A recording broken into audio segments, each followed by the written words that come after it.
Ассалаумағалейкум, Балтагүл. Міне Түркістан облысы Отырар ауданы Балтагүл ауылы 2021 жыл қазанның 8-і. Кешіріңіздер, қарашаның ноябрьдің 8-і.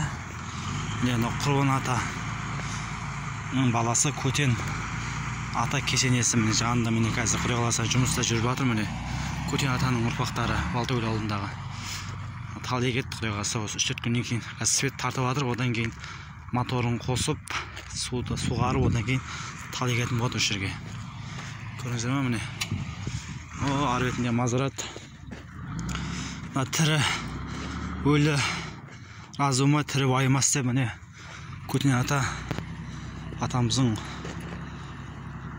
жаңағы әйтеуір рухына бағыштап, құран бағыштап, одан кейін міне осындай игі істер істеп жатыр ұрпақтары.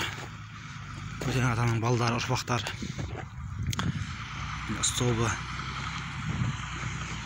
жұмыстар қайнап жатыр. Общем, жастар келіп жатыр. Ауылдың Көтен балдар үлкен болсын, кіші болсын, жұмыстар жүргізіп жатыр, жайлап атқарылып.